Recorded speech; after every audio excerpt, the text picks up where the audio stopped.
Welcome everybody, and thank you for attending our talk today.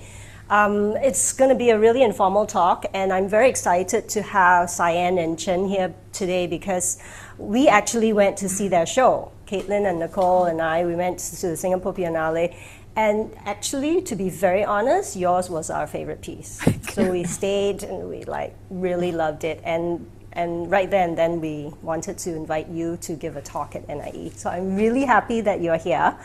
So, okay, so the formal part, I need to read the CV here, so please bear with me. Okay, field-0, as they are known, is a relation-oriented practice initiated by Jingru, Cyan, Ching, and Chen Zhan, working across architecture, anthropology, art, and filmmaking. Through spatial research, immersive installations, and films grounded in fieldwork, they trial sensorial approaches to planetary interconnectedness, following drifting bodies such as sand, water, and migrant workers. Recent exhibitions include the solo shows How Much Wattage is One Handbreadth of Water at Storefront for Art and Architecture, New York, and Ripple, Ripple, Rippling at the Architectural Association, London, as well as participation in the 2025 Singapore Biennale. Their film work received the Architecture Short Film Award at the Milano Design Film Festival 2024 and the Best Short Film at the Venice Architectural Film Festival 2023. Cyan was awarded the Harvard GSD's 2023 Wheelwright Prize for Tracing Sand and received 2 commendations from the RIBA Royal Institute of British Architects President's Awards for Research in 2020 and 2018. Her work has been exhibited as part of Critical Zones at ZKM, Germany, Seoul Biennale of Architecture and Urbanism, and Venice Architecture Biennale, among others. She currently teaches at the Royal College of Art in London. Chen is an artist, independent filmmaker, anthropologist, and UK-registered architect. She previously worked at Heatherwick Studio in London on high-profile international projects, including the Changi Airport Terminal 5 in Singapore, Google Gradient Canopy Headquarters in California, the Bund Finance Center in Shanghai, and Maggie's Cancer Care Center in Leeds, UK. So very welcome, artists, and please, all yours. Thank you so much, and thank you very much for having us. It's a rather unusual setting for us to talk about our work, usually in architectural forums. So I think because it's pretty informal setting, if you have any questions, just feel free to interrupt us. And also the presentation, the first part of it will be pretty heavy on architectural research, which might not be that familiar with you. So just interrupt us if you have questions. And then in the second half, we'll be more focused on how we communicate our research or activate the research through exhibition making, community acts, and all that. Okay, so I'll just get started. So as probably you heard in the brief introduction, both of us are trained as architects, but we call ourselves recovering architects. It's kind of like a joke between us, but also we started this whole work, this tracing journey, by quitting our full-time jobs. For me, it's a break from the full-time academic career, and then for her, it's a break from a practicing architect. Because we want to, this break is for us to unbuild buildings. By that, we mean to pick apart sites and tracing elements back to land and water and following drifting bodies. So drifting bodies, we mean sands, water, people. And then by doing that in the past 3 years, we are becoming drifting bodies ourselves along the way, really. And also the more we're doing this, we're traveling, we're on the roads, the more we realize this is really less about a research project. It feels a little more like a pilgrimage of 2 recovering architects trying to reconnect with the fundamental elements of our surroundings. like this room we're in, if you think of it, the wall, the foundation, even the glass, the lime mortar on the wall, all of that, the fundamental element is sand. And then all of this comes from somewhere. It comes from land, comes from river, it comes from forest, but it comes from somewhere. So in that sense, architecture comes from the earth in one way or another. So that's the starting point of why are we doing this tracing journey, to really trace back where the things are from. So for the talk, I would, do you mind turn off the lights? Thank you. We will start from laying out the questions that we're going after, and then focus on how are we getting on with them. So we will articulate what field practice really does by telling the stories from the field, stories of sorting earth, peeling glass, and stories of one handbreadth of water. And then all this leading to forms of return, and through this lens to unpack field practice as a relation-oriented practice. Okay, so the starting point is sand, as I briefly outlined. So then what about sand? Sand forms the basis of concrete, glass, asphalt roads, so the substrate of cities and infrastructures. And also silica, the mineral components, is the foundation of solar panels, silicon chips, which is the backbone of energy transition, as well as digital technologies. But sand is not inert. In nature, it circulates with water, coursing through rivers, deltas, coasts, sustaining water ecologies and human livelihood. But when this circulation is disrupted by dams, by dredging, by reclamation or extraction, the rivers starve and landscape unravel. That's why we follow sand, follow its sourcing and consumption, follow the different forms it takes, as well as all the lives entangled in the processes. So that's our brief journey. Starting from 2023, we're following sand and water mostly in Southeast Asia, tracing their movements through the Mekong River Basin. So from headwaters in the Tibetan Plateau in China, through Laos, Thailand, Cambodia, Vietnam, and by extraction to Singapore. So over the years, as I was saying, we feel like we are becoming drifting bodies ourselves because in the past 3 years, we haven't been really in the same place for more than 3 weeks. So in that way, that's what I'm saying, it's like a pilgrimage, if less of a research project. This whole tracing journey becomes like a way of life. You might be familiar with this view. On the reclaimed lands made of sand stand Changi Airport. And this is where architecture happens. And also in the brief intro, Changi Airport Terminal 5 is the last project Ching worked on, and the construction began, you probably know, summer last year. But we're going to focus on Ju today. Well, you all know Ju probably better than me. This is at the heart of Changi Airport, and it's really seamlessly connecting to all the terminals.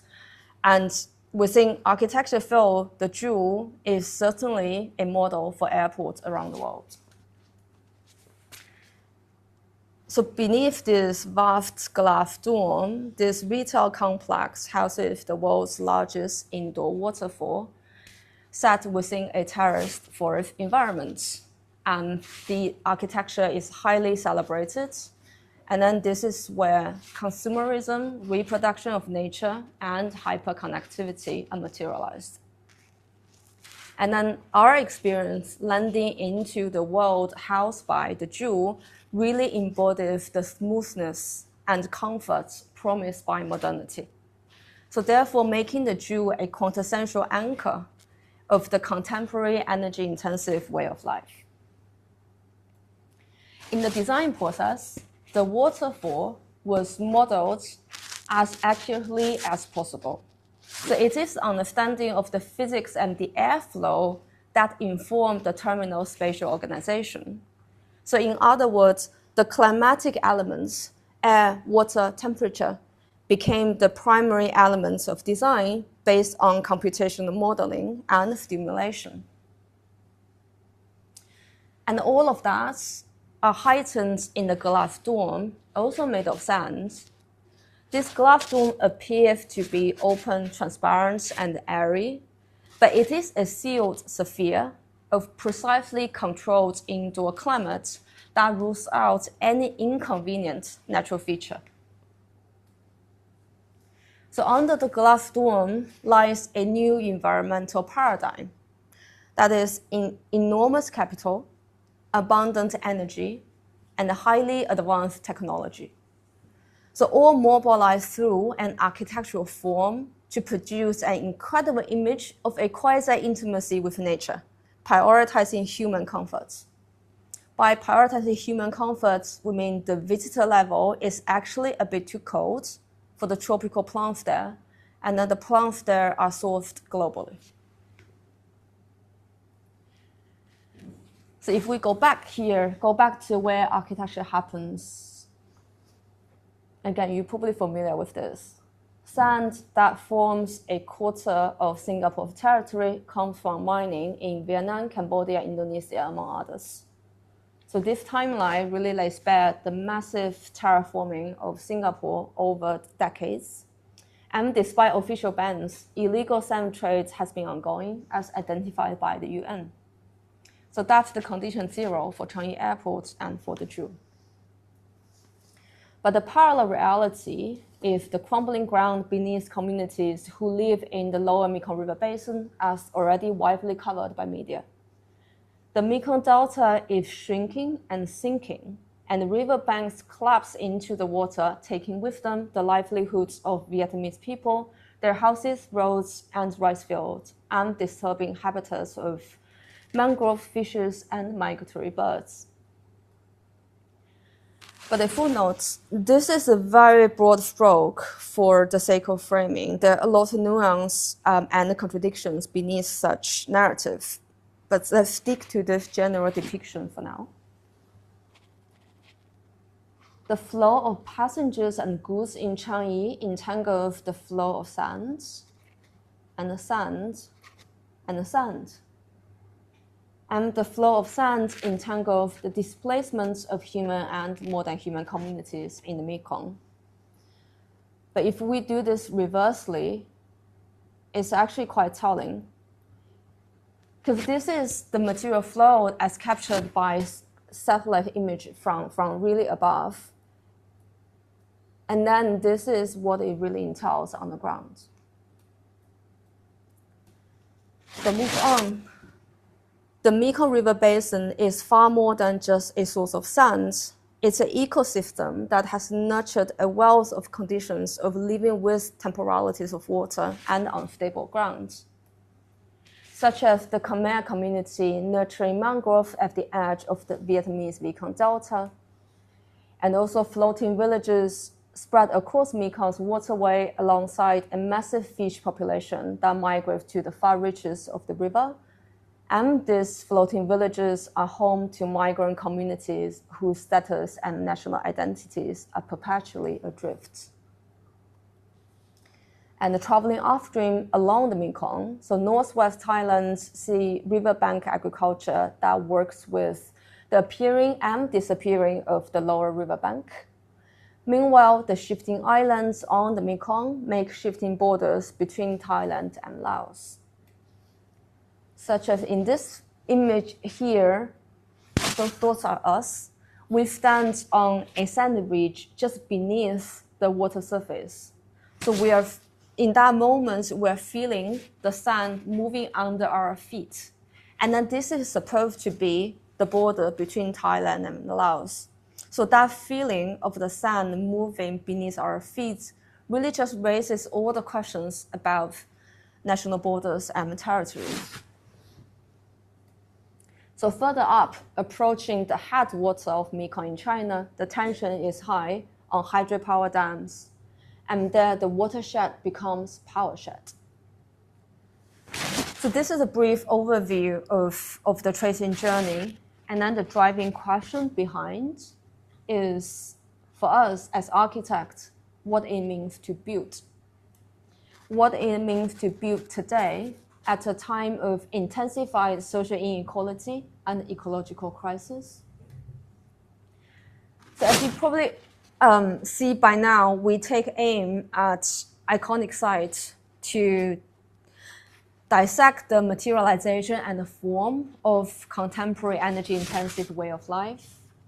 And to dissect the iconic sites is really to review the entangled flows of people, life forms, matter, and the built environment, both near and afar, connected by supply chains and ecosystems.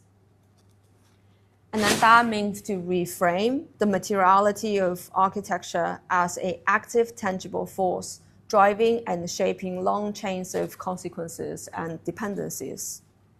So this is not only to really interrogate from where and how it is solved, distributed, constructed, consumed, maintained, and regulated, but also to understand how design decisions that architects make in offices, in studios, bring about all these material flows, as well as energetic and economic flows. And this also means to unsettle the question of the site. Because usually for architecture, there's a building, there's a site. The site is bounded by a red line ownership boundary. But if we really recognize the interconnectedness in the production of architecture, then no site belongs to one place. And all that, I know it sounds a bit abstract, and then they are very complex questions, because entanglement really challenges comprehension. So our way to pursue these questions is through field work. So getting into fields is to enter into relations with people, with matter, with land, with river.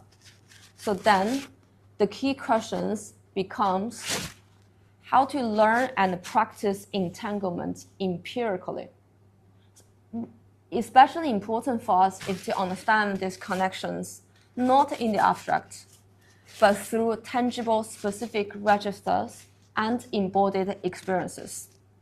So this is the premise of what we call field practice as relation-oriented practice. Okay, so now I'll just get all of you into our field encounters for the past almost 3 years. So now we're on a sand barge on the Chor River in Thailand. Loaded with sand, several barges actually linked together and like a chain and been towed up and down the river by a very small tugboat. And it's very common that this is like being run by like a family business in the area. This family we visited, including their son, has been living on this barge for over 30 years, and this is already the 4th generation doing this business. So they are much more familiar with the water, living on water than living on land. And when we visit them, they just call this cabin their home. In the cabin house, both the clock and the calendar is actually out of sync. It's just basically not working. And because the tidal currents for them are more important than this time measure that we are accustomed to. So there we see a clash of different temporal coordinates of life. Their life drift back and forth between the sand piers on the Chor River, transporting sand dredged in the Anton province to Bangkok. Having repeated this for over 3 decades, the uncle asked us, everyone has been dredging this much sand, but why Bangkok still has not been filled? Transporting sand by barges along the river is a fragment of the very long sand supply chain in the region. So following the barge and the tugboat, we arrived at the piers where sand is loaded, and from there we traced where sand is dredged.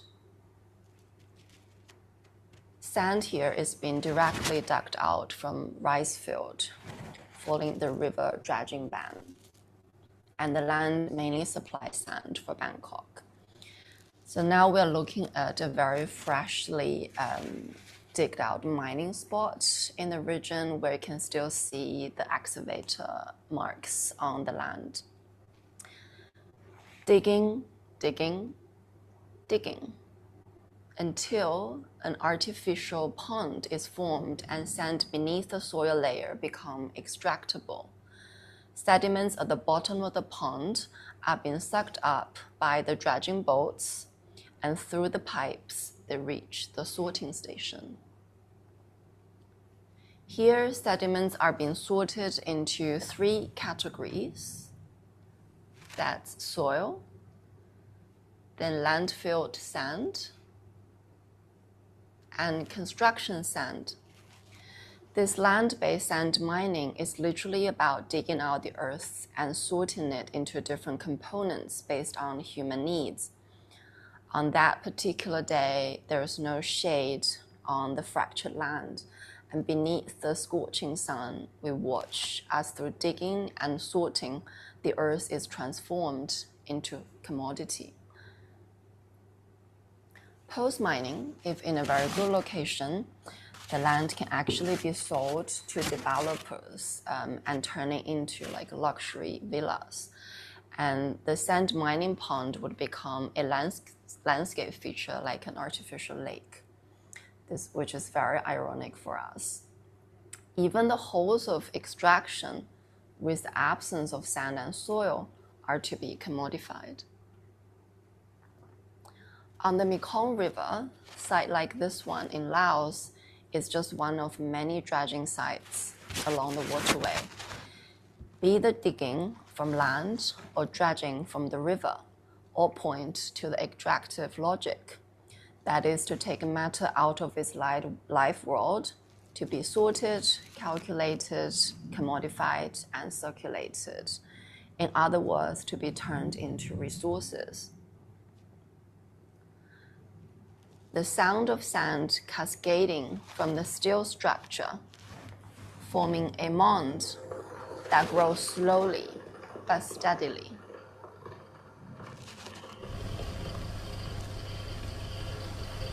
It resonates like a pulse from the earth itself, low but powerful.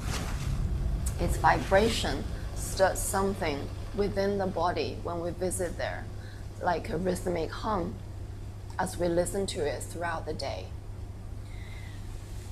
So their extraction is no longer an abstract idea for us, and its hum of sand cascading from the steel structure, its vibration registered in our body. At that moment, extraction becomes a bodily sensation. Sediments from the Mekong River are separated on sorting belts into sand mounds as well as pebble mounds.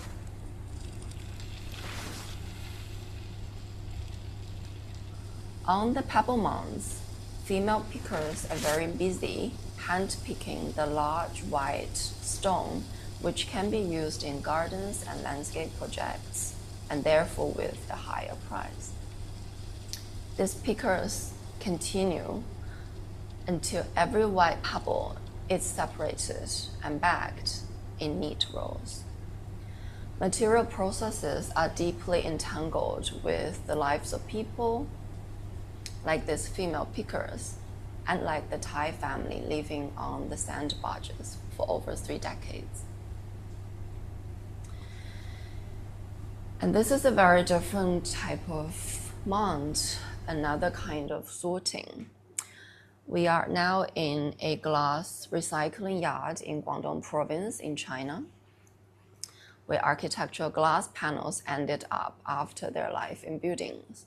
So the left pile, very white, that's actually been recycled from solar panel. And the middle pile is the ultra clear architectural glass the right one is ordinary glass. The different color is because of the different kind of iron contents. The less iron, the more white it is. The more iron, the more green it is. The glass recycling process actually mirrors the act of sorting as in the very beginning of the sand production.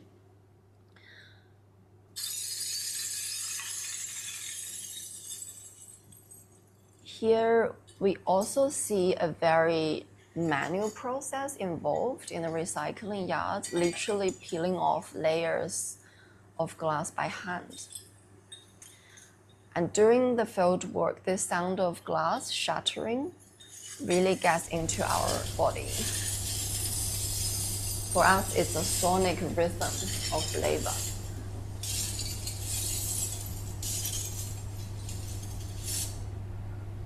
We also see gloves here and there scattered in the recycling yard, which once again remind us how people are entangled in the whole process. Laminated glass are known for a better safety performance when it breaks. This means two pieces of glass are bound at high temperature by a glue-like interlayer, which is sort of like a plastic sheet. And now we're just looking at the afterlife of this laminated glass with the interlayer piles up in the recycling yard, which is very difficult to recycle, and we have to kind of manually separate them from the glass. But this interlayer in an architecture drawing is just this very thin brown line in the middle. The glass panel can be constructed by adding complicated layers of air gaps, coatings, and sealants to fulfill various kind of performance requirements of aesthetics, safety, light transmittance, solar control, acoustic, insulation, and durability, and so on.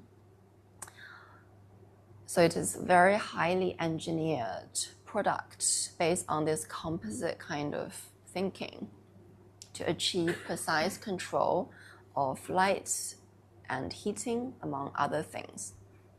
As a case in point, all this performance spec we are looking at are derived from the needs of an enormous glass dome at the Jewel Changi Airport in Singapore, which houses a terraced forest and an indoor waterfall, and at the same time offer comfort to humans. So it's like multiple requirements at play at the same time. And all this are the design intent usually discussed in architectural offices, which is realized through writing specifications and doing drawings to make the build-ups.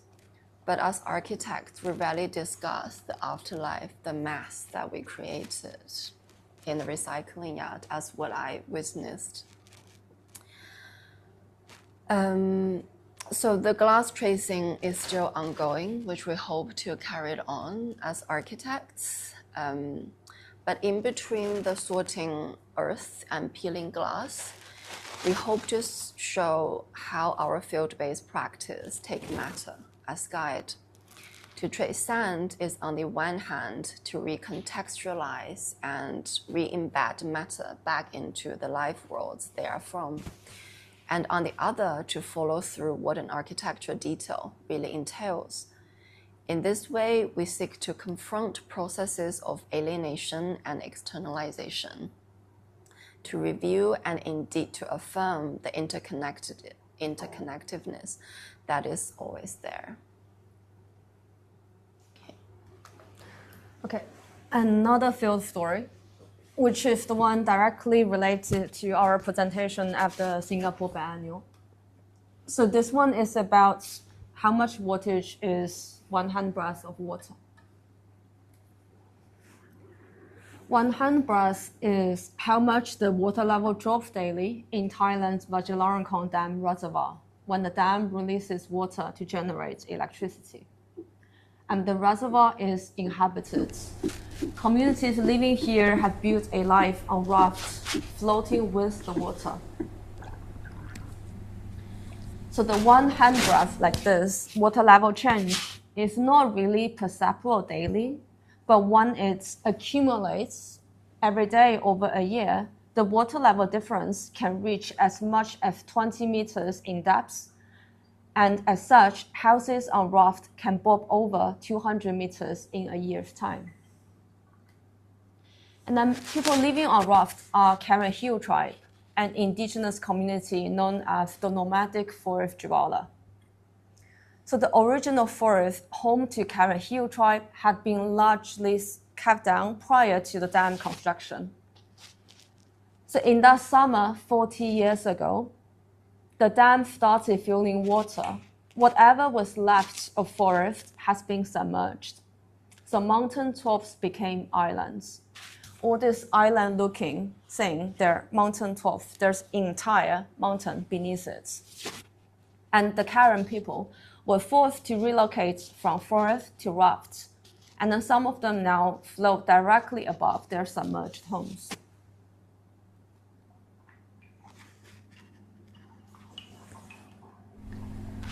So really beneath the water surface there lies an entire world, their forest homeland, still alive with stories and myths. And living on raft means to live with the waterfalls of seasonal rains and dry spells, and the waterfalls of electricity generation.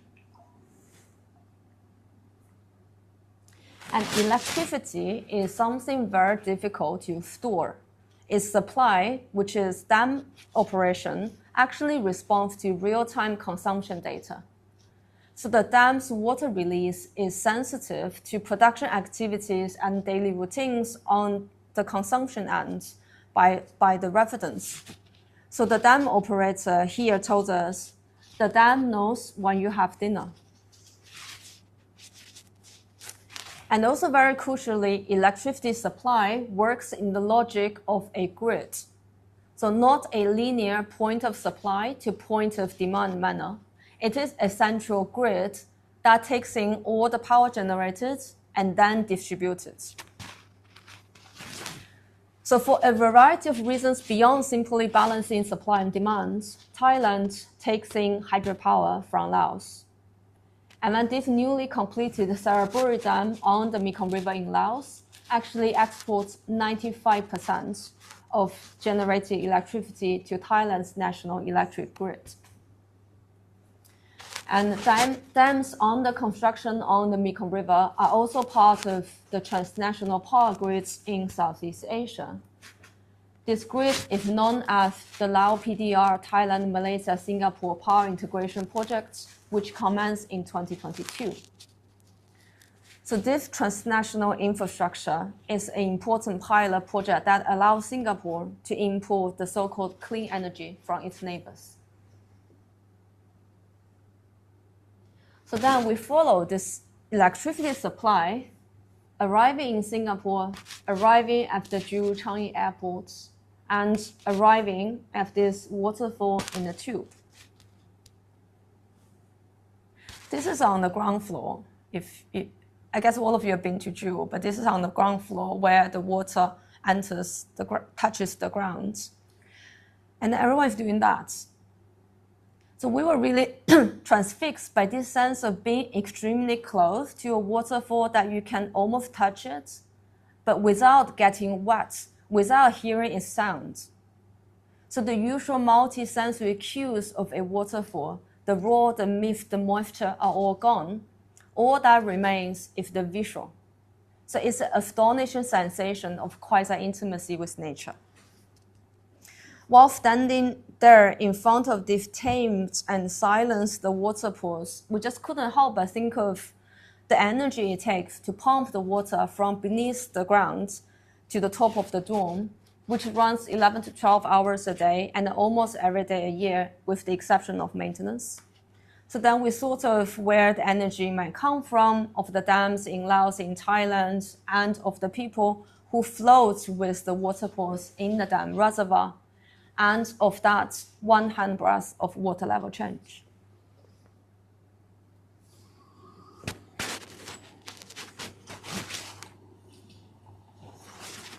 So we are back to the reservoir.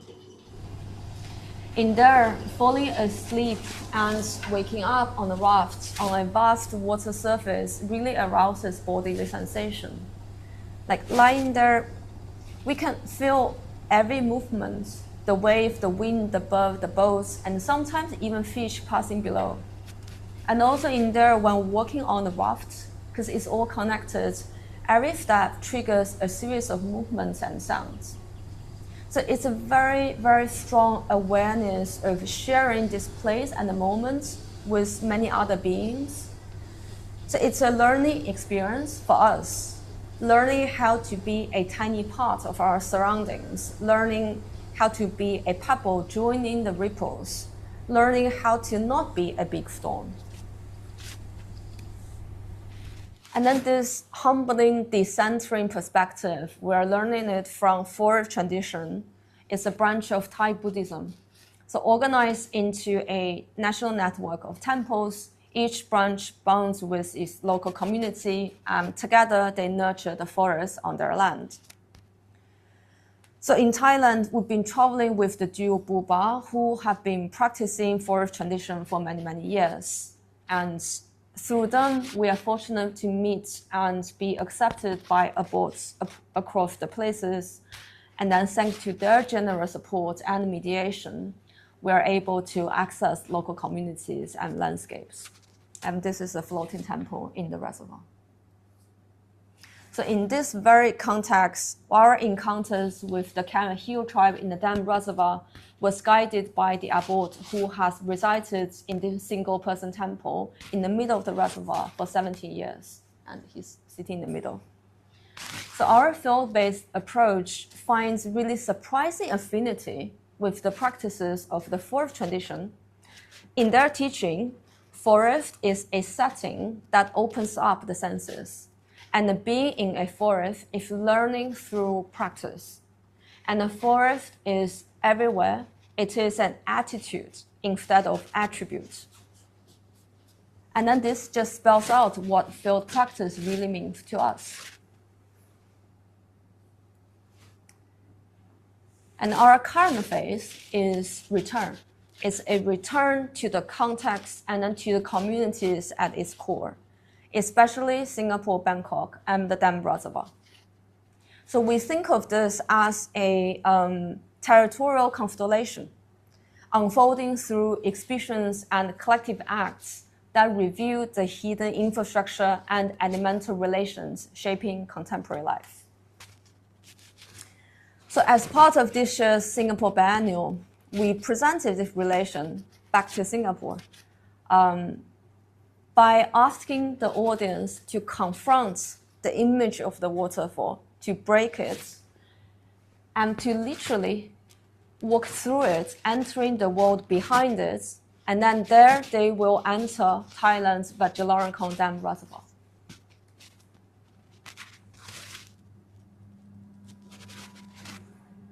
So behind the waterfall are the floating homes attuned to dam's rhythm and the relentless measure of one handbreadth.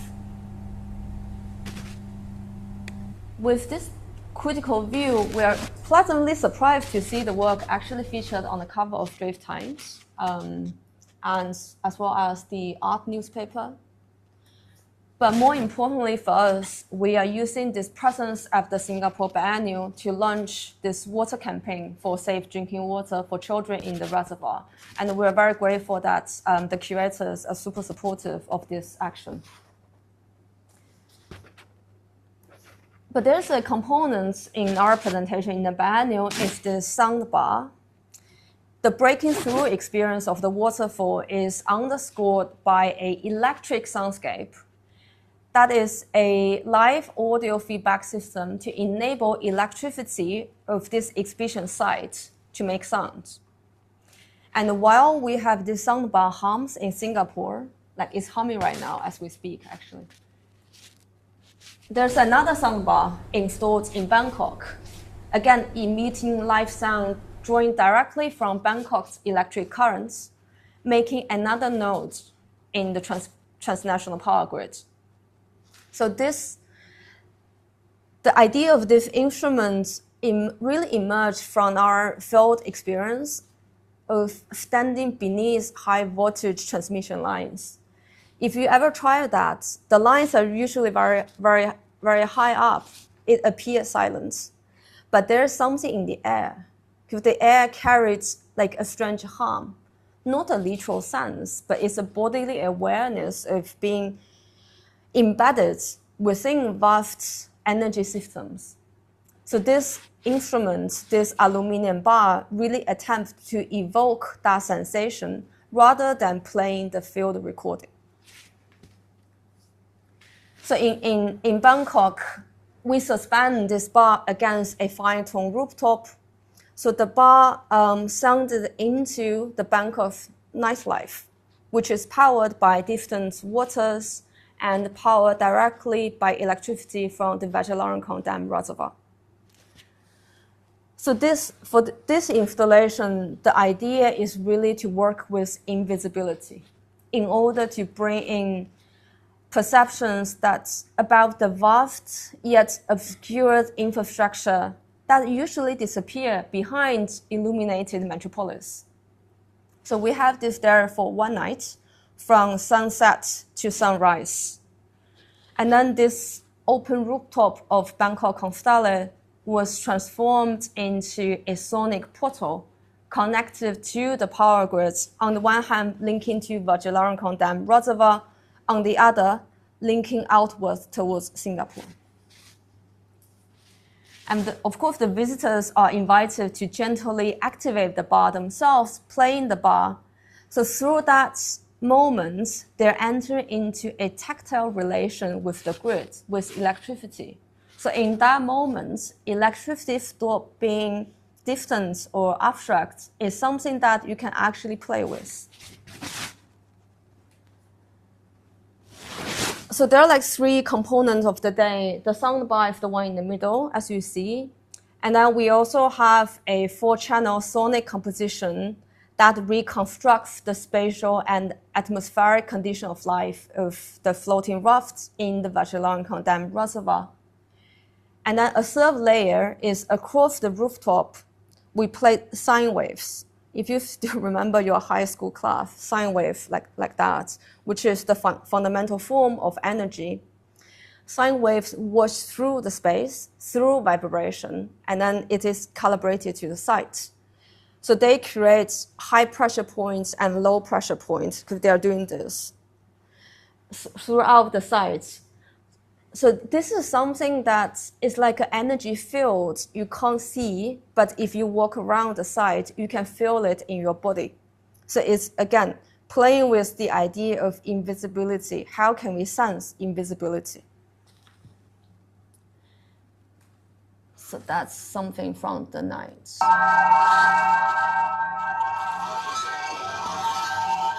Yeah, that's the sound of the soundbar.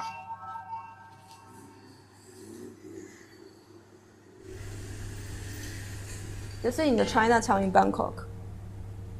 This is beautiful research about the energy networks, grids, that are in a way materialized in this extraordinary installation, which reveals the sound of electricity.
So kind of throughout the night, people actually arrived like across the whole night, even at 3, at 4. And we it's quite moving actually for us to see them, how they give their time and their body to the work. Some lay on the mats for hours, and like there's a audience member just sat there and then draw until sunrise. So for us, this, with their presence, the rooftop becomes like a site of collective attunement. It's almost like a shared sonic ritual dedicated towards the distant dam that powers Bangkok, the life that afloats in the reservoir, and the hidden pulse of power generation and transmission. So that brings us, again, back to the reservoir. So back there, we learned that the biggest challenge they face is actually drinking water. So this is ironic. They're surrounded by water, but they remain without access to safe drinking water. So some residents live directly on water like this. Some rebuild their houses further up in the mountain while maintaining an easy access to the waterfront. So our first step focused on Piloku Village Nursery, which is here. So this location allows the nursery serve both village from families on water and families further up in the mountain. One of the water source for them is from the mountain. There are pipes in place built by the local government, but the problem is the mountain stream comes with heavy limescale, and then the pipes are of poor quality and with no filter. So their tap water is only dripping, and then it gets worse in dry season. So the common practice there is to store rainwater as a source of drinking water. And this nursery was established in 2001 when the government built a single room for them. It's the central one. And then since then, it has depended on small incremental donations to make improvements like adding tiles, replacing a roof, and so on. So we launched the water campaign through the Singapore Biennale is to design and install a rainwater collection system and with filtration for them. It will also serve as a communal resource for the wider village. So our goal is hopefully to build it by the end of next year. And then these children were our site visit guides. So on that day, looking at them having actually a very good time playing in shallow water, there's something struck us. Because there seems to be deep connections through water between what lies below and what's up in the air. Because their old world is all submerged below the water. And then they're building a new life supported by the same water that submerged their old worlds. And then they're holding hopes in water from the sky. So the rainwater system essentially is an attempt to work with the water, to work with water from the sky, and hopefully carrying a trace of hope. So we achieved a small milestone in February this year with the 900 pounds, not much, we raised, which is 1,500 Singaporean dollars, roughly, through the Biennale. We were able to fit one water tank, one water filtration unit, one pump, and then one new section of gutter in place at the nursery, just in time for this year's rainy season. And then this, you can see is the girls are tasting the water. So the water campaign remains ongoing, and the aim is really to design and build a full rainwater system for them, hopefully in 2027. So we have the QR code here for the campaign. Also have a couple of cards. So if you know any connections or introductions that might support the effort, we would be deeply appreciated. But back to field practice. This territorial constellation of acts is how we are attempting to intervene into the extractive relations we've surfaced. As architects, the rainwater collection system is a self-initiated project, or more precisely, it's our answering to the call from the community. So this breaks away from the usual client-architect relation in practice.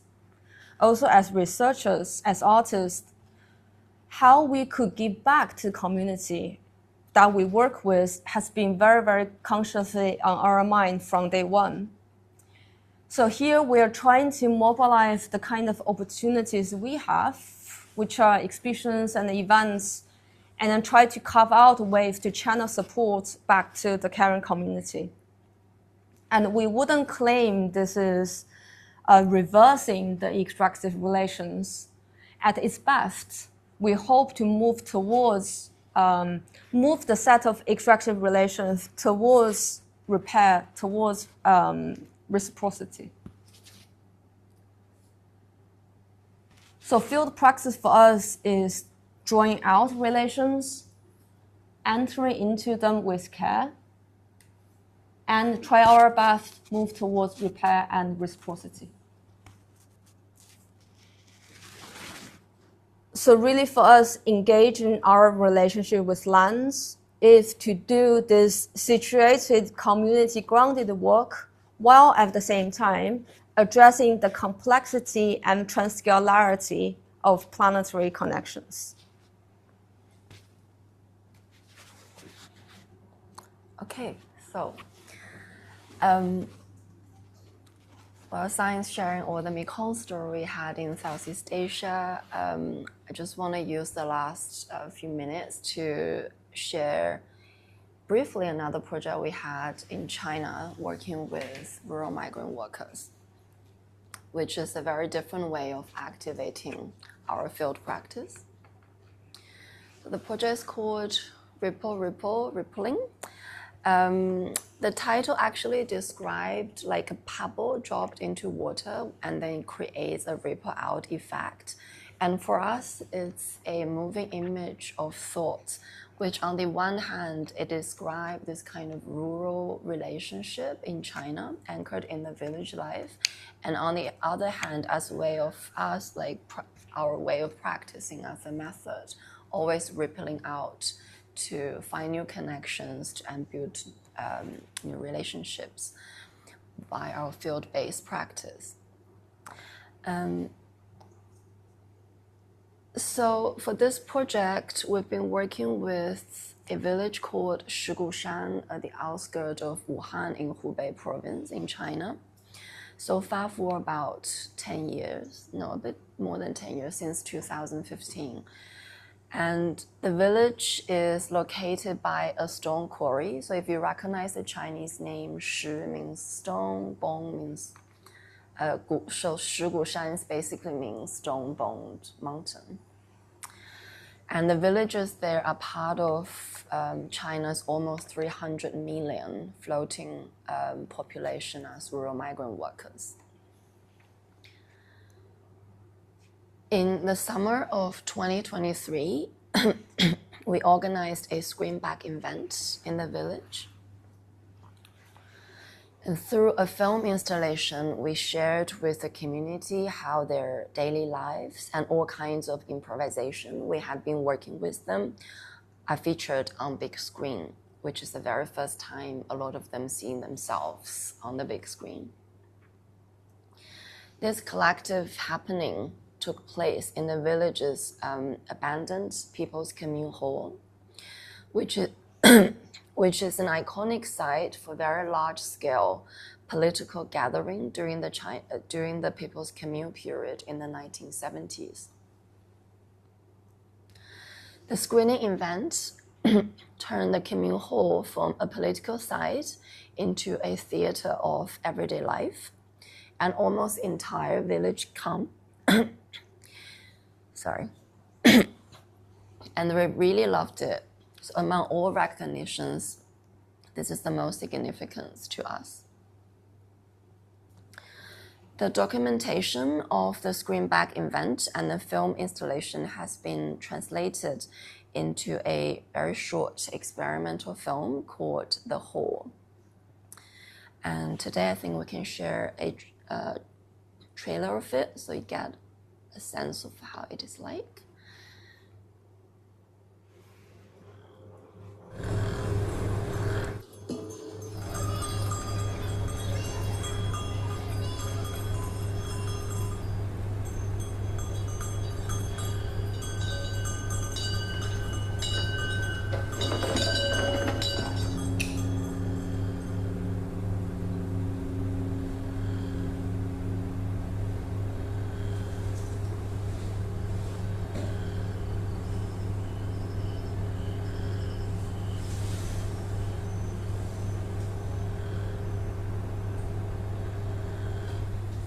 So this film is part of a film trilogy from this project. If you're interested, you can check out our website. There's a bit more details on there.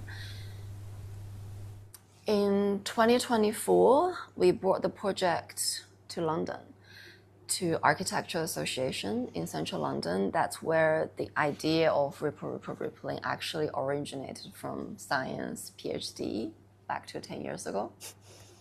So once again, we took the opportunity of exhibition to activate the research. On the square, we built a 1-to-1 scale foundation of a village house in central London with 24 tons of purbeck dry stone from Dorset in England. Dry stone became a material register that connects London with Shugushan village in China. For that, dry stone walling is a traditional construction technique in both Shugushan as well as the British countryside. In the British tradition, dry stones are collected by farmers from the field to build walls, usually for making boundaries and enclosures, while in Shugushan they are used for house foundations or yards that actually diffuse social spatial boundaries. The left video captures the spontaneous deconstruction and recycling of the old dry stone houses to build new house foundations in Shugushan village. The house foundation is a very fluid thing there. So over the years, it could become a kitchen garden, a playground for the children, a house, or it actually become abandoned site. The right video is our construction process in London with dry stone masters, architects, and a group of students and volunteers. It was a tremendous collective effort. It took a village to complete the project over almost 2 weeks. The house foundation on the square, once completed, became a statement piece on a privately owned public square in London. This dry stone foundation was also a temporary assemblage of materials coming from the earth. That's the purbeck stone, the sand, the soil, the wood chips, and herbal plants.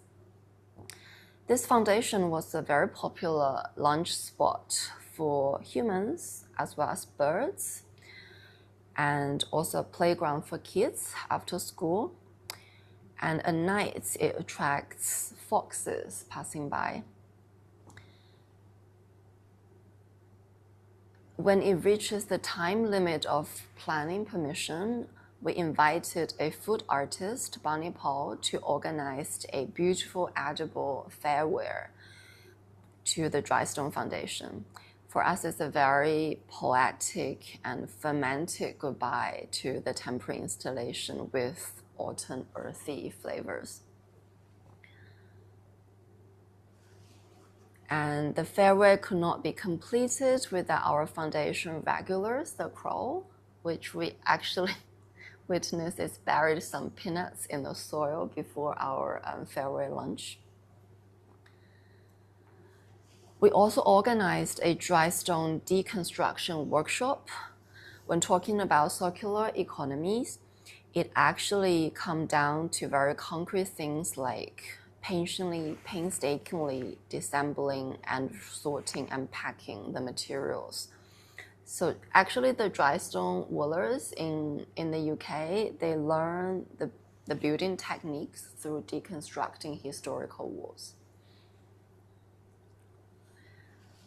Stones are removed from the foundation piece by piece and sorted according to different sizes. Then they are reassembled in the bags. As one of the waller put it beautifully, those columns standing in the bags are seeds of knowledge transfer. This temporary material assemblage in the form of a house foundation had all gone to their next lives.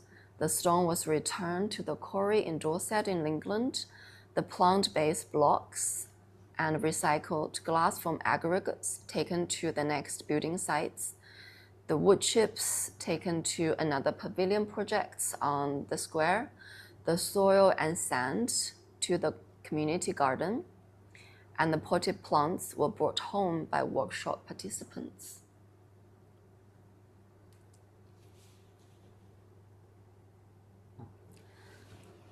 Now back to the opening day of the exhibition. This is a durational performance of 3 hours, and the video you watch now is we've speeded up to 2,500 times. And Meng Fan, our collaborator, who is a choreographer, she carries with her the elderly female bodies from Shigushan village and relays through her own younger bodies. And through the 3-hour performance, a much slower temporal dimension was injected quietly yet persistently into a very busy public space in central London. It messed up the most usual things like walking on the street, and it just disrupted common sense in that way. So for us, the Ripple project is another way of doing field practice. Getting into a field is to enter into relation with people, matter, land, and a river. In the Ripple project, through filming with the villagers, improvising together and screening back to them, we've changed certain dimensions of the relationships we initially entered with into a very temporary dry stone foundations in London as another propositional act. Along this line, trying to do something for the Karen community in the dam reservoir in Thailand is another way of intervening into this kind of relationships. In this sense, the field practice is propositional for us. It is fundamentally process-driven and without a fixed form of interventions.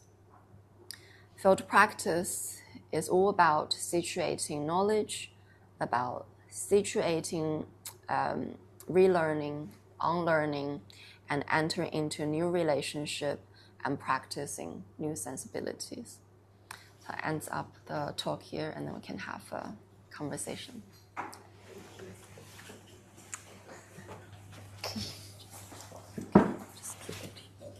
On behalf of the Center for Arts Research in Education, we thank you for your talk. And now we'll move on to the question and answer segment. Those online can ask the questions, and we'll relay it to the artists if we have time. But maybe I'll start with a question that I've been dying to ask. So can you tell us a little bit about your origin story of field-0? I mean, there is something that you came from in order to be recovering architects, for sure. So yes. So for me, I've been practicing for almost 7 years in Hathaway Studio, which is quite a globally celebrated architect these days. And I often involved in very large-scale international projects, such as the Changi Terminal 5, among others. But over the time, what I felt kind of internally frustrated is how disconnected I am in this kind of whole global way of practicing architecture. Maybe to explain it a little bit, at the time I was working in London, and the project always happened elsewhere in Singapore, in America, in China. And a lot of the time we don't get the opportunity to actually visit the site or talk to the people who would later use the space. So it's all through conference or Zoom or internet, connecting with consultants which we never met. And of course, when we design specifications and do drawings, we never thought of the consequence of what materials would be after 10, 15, 20 years time. So in that kind of frustration, I really want to find a way to reconnect with everything, with people, land, community. So I actually quit the full-time job, enter into anthropology, trying to find a way to do that. And through that, and through collaborating with Sign later on the Rippling project, then the Tracing Sand project, actually be with people, spending time with them and doing all the tracing work through field work. I actually find a different way of re-establishing the connection. So that's my story of doing my field-0. And Sign has a different line. Yeah, for me, I have a couple of stages. Like the first stage, I had my undergraduate training in architecture in China. And I was really fortunate actually to have something built when I graduated from my undergraduate, which is quite rare. It's just a small extension of my own school.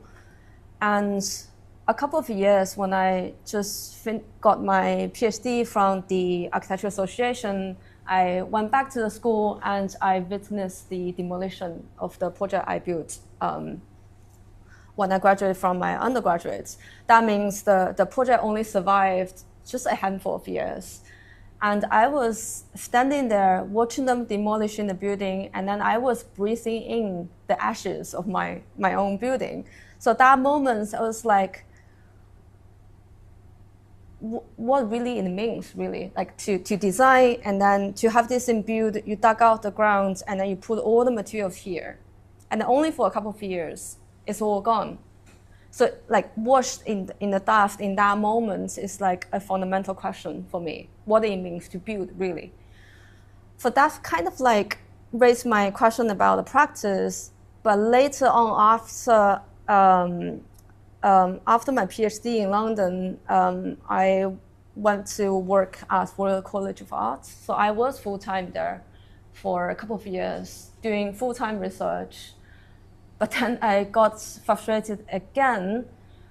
Work within the institutional framework, it's about how we reshape the project to fit in the criteria set by the institutional framework, set by the national funding bodies.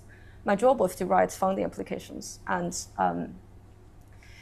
to the moment, I feel like I wanted to question what is considered knowledge and how we get that kind of knowledge. What is knowledge production? And then I want to do that outside of the institutional framework, or at least to have a goal at how I would do it. So I also quit my full-time job. I'm still teaching at the RCA, but I have a very light teaching role. I actually switched from architecture to arts. So that's kind of my second breaking point. So after that, we quit our job at similar times in the middle of the pandemic. We started collaborate on the Ripple project first, and then Tracing Sands. And then to give a name to what we do happened very, very recently. We just feel like maybe we need a name. We come up with the name a couple months ago. So Okay. yeah, that's how it all happens. Right. Thank you. Very interesting. So I'm sure there's many questions. For your field practice, you have to go down to like these communities and like kind of like get to know them. So like, has there been any times where you had faced like opposition or like these communities not wanting to accept you or talk to you? And then how do you overcome that? That's a good question. I think this is, I guess back to my anthropology training, there's always the very big lesson to learn how to actually enter into field. That could take years to gain that kind of mutual trust with them. For the Ripple project, in total we worked on for 10 years. And I guess in the first 5 years, well, that's before I joined, Sign has been working with them for a long time. We didn't pick up the camera. It's all about building a relationship. It's a long time process, and always first to get to know the community through someone or some institution they trust. So for me, it was my local university, who already had been working with the village, so I inherited that relation. And then also, because it's like 10-year process, at the beginning it was a pure architectural documentation project, so we start building the relationship, but focusing on the buildings, like doing drawings, photographic documentation, but that's made me interested in the lives in the buildings, not just the buildings. But by the time we pick up camera, it's already the 5th or 6th year into that relationship. So then people are actually quite happy to, the filming action is actually opening up a different dimension of how we engage with the villagers, which is very interesting. They're not afraid of films, they loved it. They're a lot more open than urban people, let's say, with filming. So that's the REPO project with the tracing sands, because across Southeast Asia, we recognize we are always the outsider. We are always the foreigner. So every place we rely on our local collaborators. So for us, it's really to go into the place to learn how they are engaging with the communities. Like particularly in Thailand, because our collaborator Bu and Ba, they practice forest traditions since they're young. They also ordained a couple of years ago, so they have a very strong connection with the temples. And then for us to enter into that relation, we visited the temples many, many times, and also without us knowing, we were being tested. Before anything happens, we lived with gigantic geckos in the forest for a couple of days, and surviving that, the Abu told us that, okay, you know how to be guest to the forest, because for them, the geckos or the spirits, also villagers believe the place is the place for spirits. So they are the host. That's their home. We are the guests. We need to know how to be a good guest. So after passing those tests, the temple network opened up for us. And only through them, we get to know the existence of caring community. We realized later that a lot of people in Thailand don't know about the caring community, because it is a minority, and it is at the border. It's quite a vague zone there. So it depends everywhere. But building the relationship is a fundamental part of it. And of course, there are places like those mining places, we are not welcomed, so we just leave. If we are not welcomed by the people, or sometimes by the land, you feel like you don't belong, you just go. Yeah, cannot force our relationship into it. But sometimes we are just really lucky. Yeah. Like, for example, the glass recycling yard in China, the owner, he's just surprisingly open to talk about everything. Because he's very proud of his job. But you never know, because you might encounter another owner who doesn't want to show anything to you. So I guess there is a bit of luck in there. But yeah. Usually people who work really on the ground, like in the extraction sites, those excavator operators, they are also proud of what they do, because they know how to operate the excavator, and then they are actually controlling the quality of the sand extracted. It's not about extraction, this big abstract academic language. They know their crafts, and then for them it's like no one actually gets interested in what they do. When we visit, we just ask about what they're doing, like generally trying to learn their knowledge about how can they tell the quality of the sand by looking at the color of the water. That's what they know, and then we don't know, so we can learn from them. That's interesting. I have a question. When it comes to the installations that you want to share with the public, on the message that you went through in the field experience, do you think about it as you're doing your exploration or like talking to the people and then maybe brainstorming as you go along? And how many ideas do you think and you choose like, okay, this is the one that gets the message across the best? Very good question. It's always hard. But I guess it's good to have two people in conversation so we can be in constant debate. If it's a bad idea, I would disagree and until the good idea emerges. But yeah, there are a lot of different iterations. And then for us, the exhibition design is always a spatial design. It's always for us to design the spatial experience of it. We approach every exhibition design as if you're designing for a building. You're designing for the visitors, how they experience your work one after another, rather than thinking of less about the installation itself. It's more the experience. And then the criteria for us to choose what to share is mostly trying to think of what are the moments that we are being really moved in the field. So we're just sharing the moment that move us most without thinking too much about how people might think about it, because that's like a rabbit hole, cannot get into there.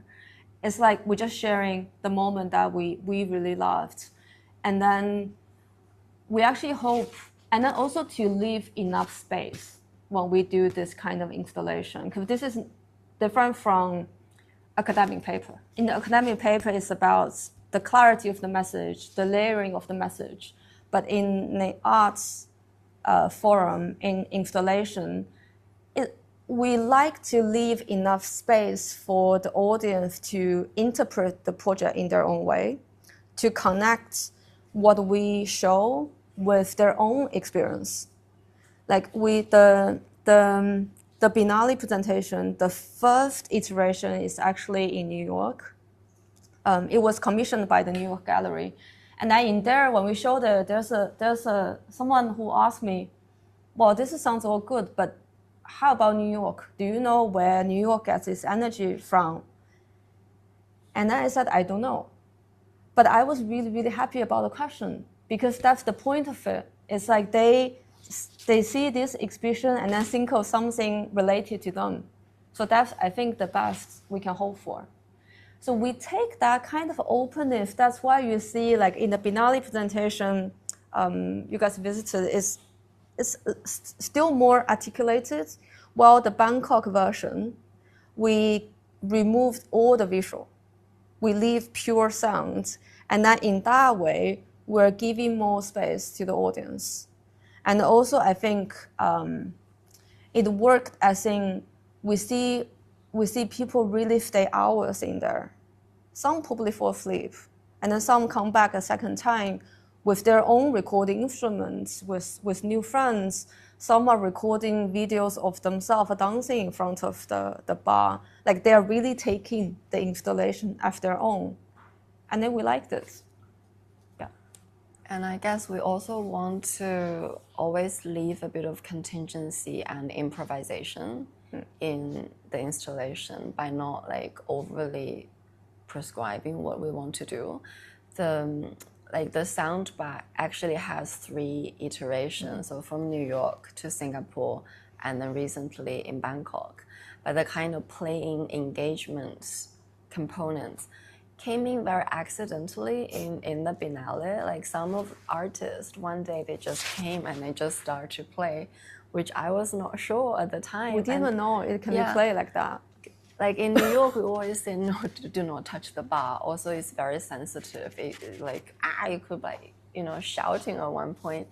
But then in Singapore, like, oh, actually, you can just engage it, and it's very fun, and it's actually quite interesting to hear the sound like playing a piano. So we really just take that surprise action into Bangkok and really embrace it. So I guess that's a really nice bit. And also the Dry Stone Foundation in London, the collaborator we worked, we actually don't know what she's gonna perform on the foundation. We just trusted her. And then it just turned out to be a really nice 3-hour afternoon in London. Over the time, there is a taxi driver just passing by, he just stopped his car and watched the performance for half an hour with the window glass down. And like someone, like I guess it's a street artist, just came in with his guitar and just started to play.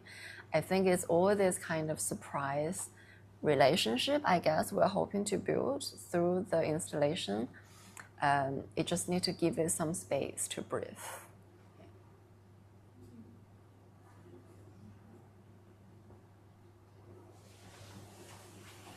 So we've got some questions from the Zoom. Thanks both for an excellent sharing. Having recently brought my students to the Biennale and meeting Fang Zi, one of the curator of the Biennale, I was wondering if you could share the role or hand of the curator in relation to drifting bodies. This is in relation to the curatorial drive of pure intention and how you balance this institutional framework too of the Singapore Biennale. Thanks.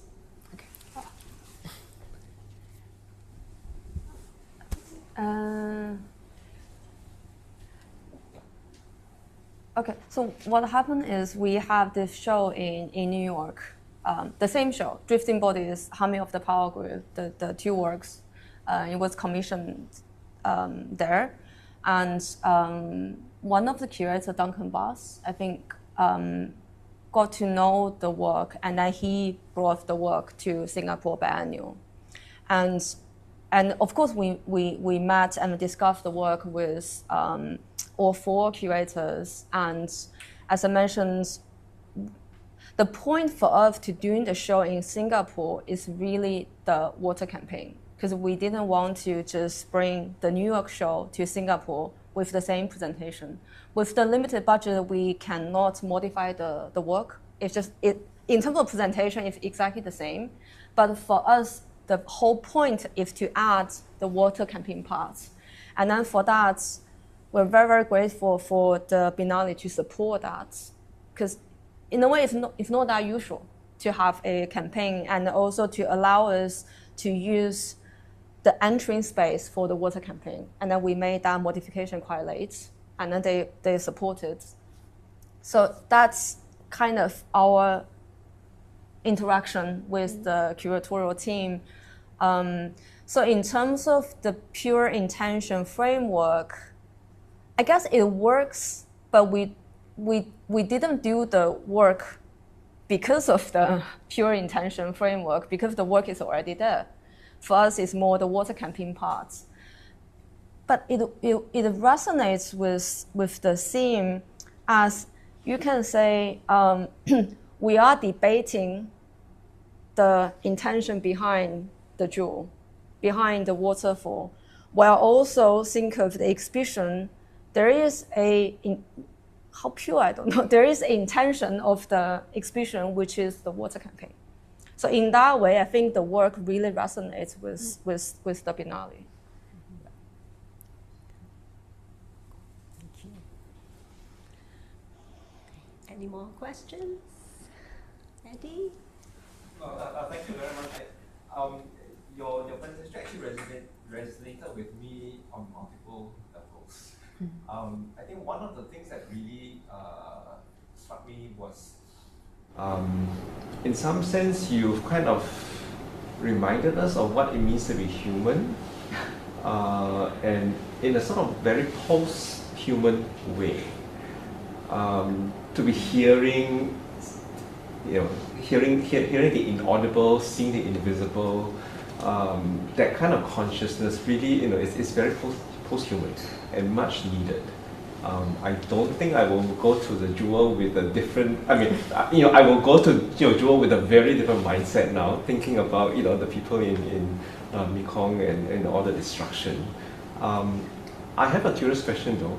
So in presenting your installation in the various places, you're awakening a certain sort of consciousness and perhaps also a sort of ethical responsibility, in the visitors. I'm just curious whether those people at the other end of that,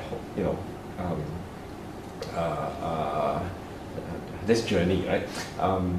whether they have also thought about what they do on a daily basis, how it translates, to the people in the urban, at the other end of this flow.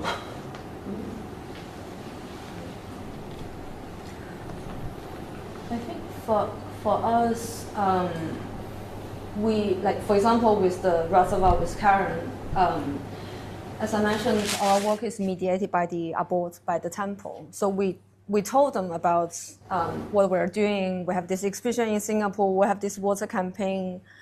And so on our end, what we do is we tell them everything we do. But I don't think it matters that much for them. That's my honest feeling. I think they have their own world, and they make sense. They derive meaning in their own way. So they're happy about the new water tank they're able to get, that we helped a little bit. How much they think about people on the other end, I'm not sure. Probably it's not important for them either. I guess what's important for them is maybe today the sun is too strong, they move their raft a little bit. That's what they do. And where they can get better fish, or today the water is a bit lower, so the buffalo can have a bigger space to roam around. I think those things matter more for them, because that's their reality, that's their life. And so in our conversation with them, we tell them what we do, but I think we probably operate at in different ways. Yeah, I think same for the Ripple project in the Chinese village. While we talk a lot of like extraction, flow, migrant workers in elsewhere, we don't talk about that in the village, because for them our role is to give them attention and to be there with them. So for a lot of the grannies, they've been living alone for a long time. And having someone who cares about them and are returning to the site to visit them, I think it's the best gift for them. So we kind of emphasize on that instead of talking about the art, the performance, So I guess in different ending, because we're operating in different places across the practice, there is a different needs for different groups. Yeah, it's trying to figure out what really matters for them. Yeah. Like for the grannies, again, we told them about exhibition in London, so they gifted some stools, little stools, which we used in exhibition, like really low chairs. We used it. But for them, it's more like there's some grandkids trying to do something fun. They don't really understand what it is, but there you go, that's a gift. That's their blessing. For them, it matters a lot more if at least every summer we can go back. If not about the project, we just go back to see them, because that's something they don't even get from their own children and grandchildren. But since at the very beginning, the first few years, I told them, I'll be back. They're like, no, you won't. But then the next summer, I show up again. And then the next summer, I show up again. Till like the third or fourth year, they're like, you are late this year. So then I know they're actually expecting me. And then I bring different friends, and then I also brought students from Wuhan, from London to there. But it's more this act of keep coming back. They know these people, somehow they will just keep coming. That makes a lot more sense for them. That matters for them. So we just keep doing that. Even now, we have the exhibition already. It's a 10-year review exhibition. So the project kind of wrapped up, but we just keep going back. It's less about the project, it's just a relationship. It's also, the village is just an hour and a half drive away from where my parents are. I'm from Wuhan. So it's, every time I go back to see my parents, we just go to see them. So it becomes like that. Yeah.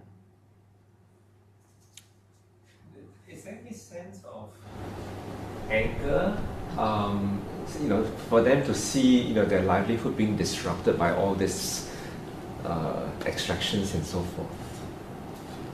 It's also complicated for the Karen community. Different generation has very different views. So the elderly, that's the most senior person in the village. So he remembers quite vividly the life before the dam in the forest. I still remember he pointed to all this forest in our eyes, saying that there's no tree. There's no forest. So we're like, there are things there, but that's plantation. And then for them, plantation, there's no diversity, and then so it's not forest. So for him, he literally said forest is civilization for them. The deeper the forest, the more diversity is higher civilization. So for them, cities are really barren. So when the dam was built, they were offered compensation, like land much closer to the city, but it was bare land. There's no road, no electricity, nothing, just a piece of land. And that's not feasible for them. And then also they don't have the skills to work in city. Also culturally, they think city is really barren. So he laments about the forest that he lived in. But for younger generation, some of the Karen, they actually came back to the place because of the dam. Because now it's all submerged, the access is much better. Before, when they were living in forests, they need to walk for a week to get to the nearby town for, say, medical needs. But now it's 1 to 2 hours speedy boat drive. So that's much easier also for their kids to go to school outside of the dam. And then also because of the water, they are now plantations inside the dam. And while they've destroyed the original forest lands, at the same time, it offers new economic possibilities. So for those Karen we met, they come back, they're like, now I have a job, I can earn money, and then the life inside is comfortable and easy. So people move back there because of that.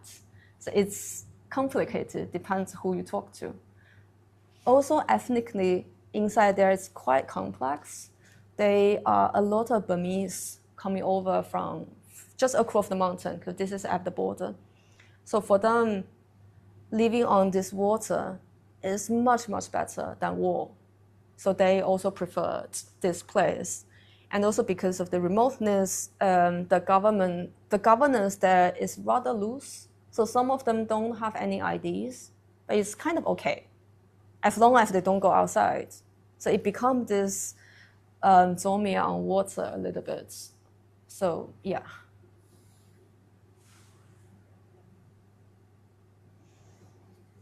But maybe just to add one observation from the recent evolving events in the Middle East. So supposedly we are going to visit them again in a few days to the reservoir, because we've managed to install this small portion of rainwater harvesting system. But then our Thai friend just told us that it's impossible to go because of the lack of fuel, with all the oil crisis happening at the moment. It's just again sort of proved a kind of disproportional distribution of resources between the city and the more remote areas of the country.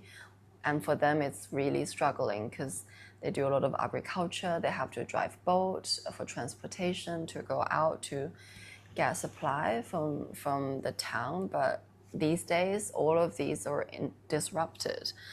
I guess at this kind of difficult time, they are the one who suffer the most and who's been impacted first, rather than the city side of people who kind of enjoy the supply of electricity and everything they produced. And I guess, yeah, it's complicated and the situation just constantly evolving. But I thought it's just interesting to share this particular time. Just shows you how small our world actually is. Yes, everything is so connected, especially when there is a crisis. And surprisingly, this time coming back to Singapore, always thinking, is the waterfall still on in Jewel? Which it is. But yesterday I was just feeling it all gets a little bit warmer inside. I don't know if it's true or if it's just me, but usually it's quite cool inside the jaw. It's fully air conditioned. Yesterday when we arrived, it's like We feel like the temperature is Yeah. slightly higher than usual. I don't know if that's the case. That's our guess. Maybe they're trying to save a bit of energy. I think it's just hotter in Singapore, actually. Yeah. I don't think they're thinking about saving energy.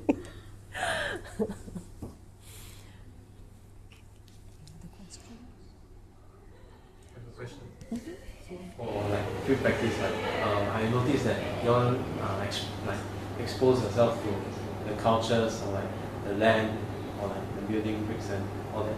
But it's all within like Asia context. We all consider exploring to other continents as well. Yes. Yeah, in the very original proposal of the whole research on tracing sand, we actually had a global picture. So also trying to connect beach, other type of built environment, Miami. It's actually the other way around. When we conceived the Tracing Sand project, it is a planetary plan. There's this Southeast Asia line along the Mekong, and then there's another line of research focused on sand, beach sand, particularly Miami Beach, because Miami Beach holds such a significance in culture. But there's no Miami Beach. The whole beach is artificial, it's constructed. It's just like infrastructure. And then it needs to be built and rebuilt every 3 to 5 years. This is called beach replenishment or nourishment. So we think of this as part of a building environment. So that then of course the culture cannot allow Miami Beach to disappear. So currently they take the sand from inland mines from Florida, but they are pending proposals to get the sand from the Bahamas. Because it's very particular for the beach sand, especially the Miami Beach. It needs to be certain grades of whiteness and then the size of the sand to match the imagination of sun and the sea. It's very particular. They have a standard. So either the inland mine or the Bahamas, but to transporting sand across borders is a complicated issue, so it's still pending. So we have this line of research interest, and also the Miami Beach, that line, and then the Mekong, they are connected all to Greenland. Because Greenland, with the glacier melting, is the only place on Earth the sand reserve is growing because of the glacier melting. And then the glacier melting contributes to sea level rise, and then sea level rise is the most dangerous threat to the Mekong Delta, to Miami Beach, to Singapore, to all the place next to the sea. So it's a planetary story of how everything is interconnected. That was our plan. And it was just like Southeast Asia is too fascinating. So we started from the Mekong, and we're still with the Mekong. So the Miami Beach and then Greenland is still in the waiting. So yeah. Actually, that dovetails nicely to, I guess, the final question is, what do you see your future as for your practice? And do you have any kind of hopes and dreams for the architects of the world, the other hopefully recovering architects, to art teachers here? Any thoughts? Yeah. I guess the architectural world is quite separated at the moment. Like on the one hand, it's people just continue building icons. But on the other hand, there are initiatives already in Europe to stop building.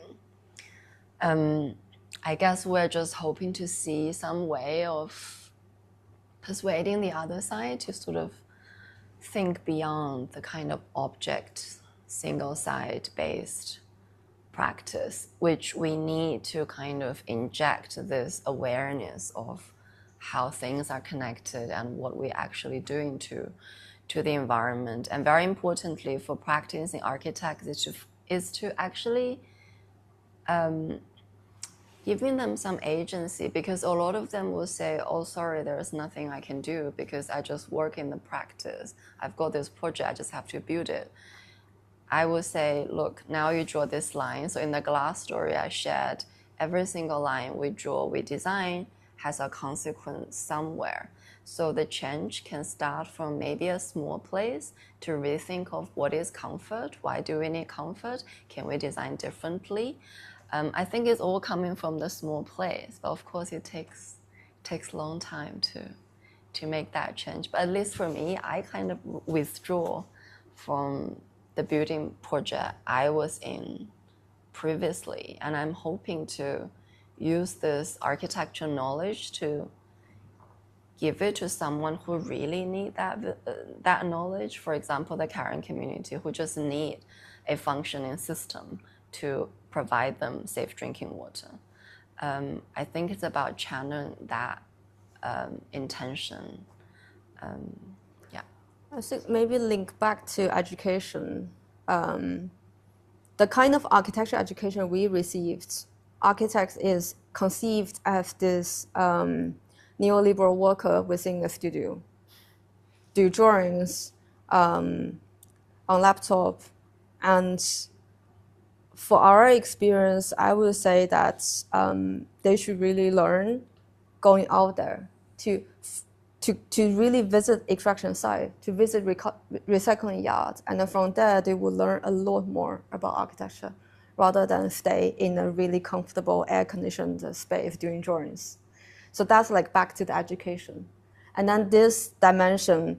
So for our dreams, I guess, first is we really want to have the rainwater system done for the Karen. So that's our number one objectives these days. And then also in parallel, how our experience can be translated into the educational context. It is also our interest. We are thinking of ways, even like I've been teaching in London for 8 years, but now we are even playing the idea, maybe we should base more in Southeast Asia. Like with this knowledge, maybe with the students here, it might make more sense rather than with